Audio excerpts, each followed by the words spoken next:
مع قليلة انتهت المباراة الهامة بين النادي الأهلي ووادي دجلة. استطاع النادي الأهلي أن يفوز 4-1 على وادي دجلة. تقدم وادي دجلة في الدقيقة 25 بهدف مباغت ورائع، ويعني نعتبره ان هو مفاجأة ان يتقدم وادي دجلة بمجموعة من اللاعبين من صغار السن والناشئين على النادي الاهلي الكبير، والذي اشرك اليوم ربما برضو 5 أو 6 لاعبين من اللي ما بيشتركوش عادة، ولكن وبسرعة شديدة جدا وبعد 4 دقائق ضرب جزاء محتسبة لصالح النادي الاهلي مشكوك قطعا في صحتها، وتصدى ليها صالح جمعة ووضعها بمنتهى الاقتدار ليسجل هدف التعادل للنادي الاهلي. الشوط الثاني سيطر النادي الاهلي سيطرة كاملة على احداث اللقاء، وانطلاقة روعة لباسم علي العائد بقوة ويتم عرقلته داخل المنطقة، وضرب الجزاء ثانية يتصدى لها المتخصص صالح جمعة ويذيعها على يمين الحارس، يتقدم النادي الاهلي 2-1. ثم وفي الدقيقة 88 ومن عرضية روعة الروعة من عمرو جمال العائد بقوة الى مستوى طيب للغاية، يطير ليها في الهواء مؤمن زكريا ويحطها ممتازة على شمال الحارس 3-1. ثم الهدف العاطفي من ناحية اليمين، مؤمن زكريا يفضل على نفسه حسام غالي، وحسام غالي يفضل على نفسه عماد متعب، وعماد متعب يودعها الشباك ببساطة ولا تبدو على ملامحه اي فرحة على الاطلاق، لكنه هدف يعبر عن محبة وعن عواطف جميلة بين اللاعبين. الكل حابب يشوف عماد فرحان، الكل بيحب عماد، الكل يتمنى ان يرى عماد في اجمل صورة، لكن ادي عماد وادي الحوار وادي الكلام، وانا سميته هدف عاطفي لانه كان مؤمن زكريا ممكن جدا يحرز لم يحرز، حسام غالي كان ممكن جدا يحرز لم يحرز، ثم ذهبت الى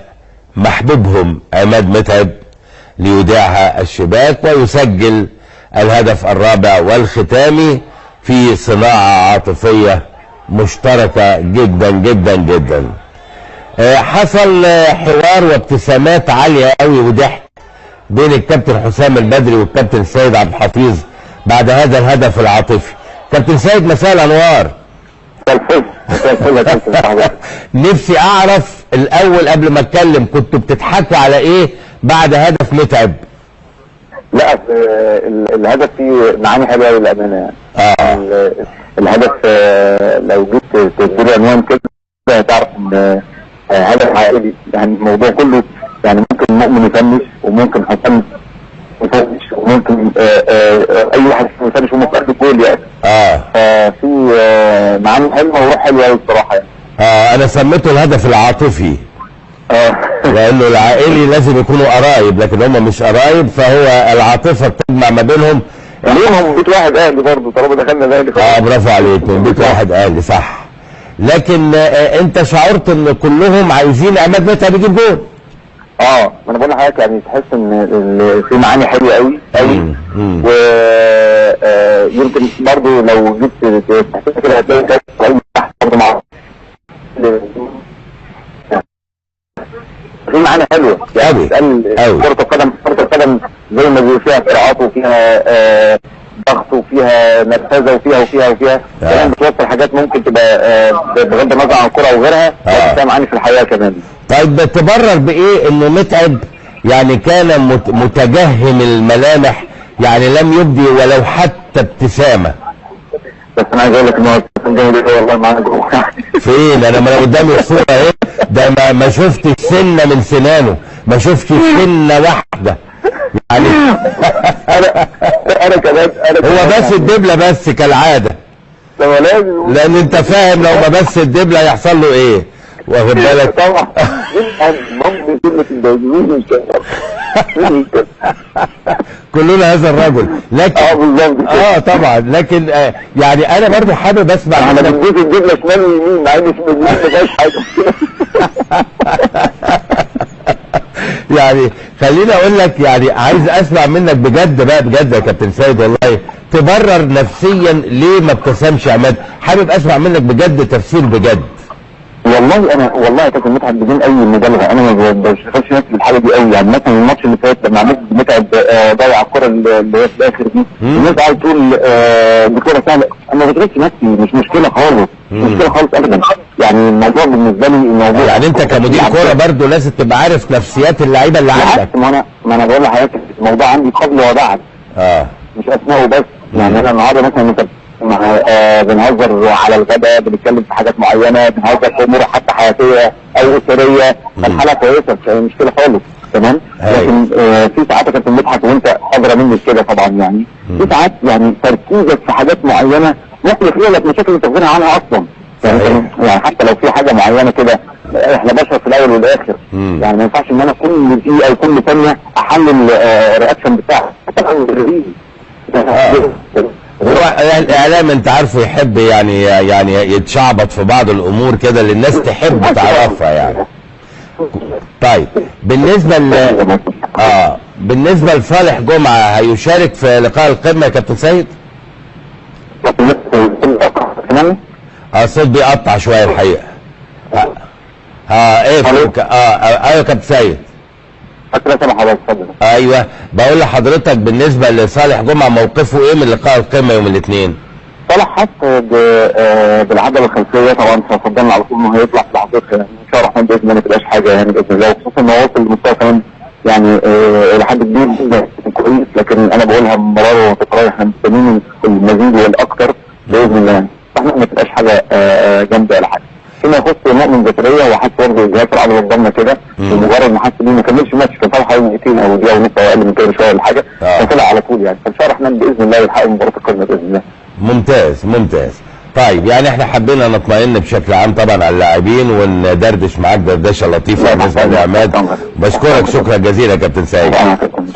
شكرا جزيلا. يعني طبعا زي ما قال الكابتن سيد، انا بس حابب اسالكم انتوا سؤال، يعني اللي باصين لي دلوقتي، وهعيد لكم اللقطه تانيه بتاعت الهدف العاطفي. هل عماد نادى على حسام غالي، ولا حسام غالي عملها باحساسه ان عماد على شماله؟ يعني هل عماد ناداله ولا هو اوتوماتيك عملها؟ يعني عايز اشوفها كده، لان انا نفسي ما حسيتهاش قوي. يعني هنا ايه لما راحت لحسام غالي مش هيبان نداله ولا لا، من هنا طبعا مش هيبان، لكن سواء نداله او ما ندالوش، هو حسام غالي ندى على مؤمن، هتبان في الحته دي اهي. يعني هنا حسام ندى على مؤمن ماشي، لانه مؤمن كان يعني حسام قبل منه فمش شايفه، فلازم يناديله، نداله. هنا بقى هل بقى هناك الناحيه الثانيه نداله؟ هو شايف لانه عماد كان وراه سنه، بس هو طبعا لعيب كبير، حسه يعني باحساسه ان هو جاي من ورا او حاجه زي كده. في كل الاحوال طبعا كان مؤمن ممكن يخلص ما خلص، كان حسام غالي ممكن يخلص، طبعا عماد هنا كان ممكن يخلص دي، لكن طبعا هو عشان برضه بعيد عن فورمه المباريات فبنديله طبعا عذر. عماد لو هو في الفورمه بتاعت المباريات عمر الكره دي ما يحطها كده في متناول الحارس ابدا. هو لم حلو قوي قوي، لازم ده بيحطها في الايد، حاجاته.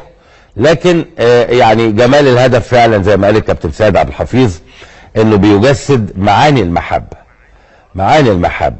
ومعاني يعني بص هنا برضو من الامارات لو تفتكروا، لما عماد اصر ان حسام غالي هو اللي يعني يرفع الكاس، لان هو اللي كان في الملعب، واداله الكاس واصر وانسحب من المشهد. يعني الحقيقه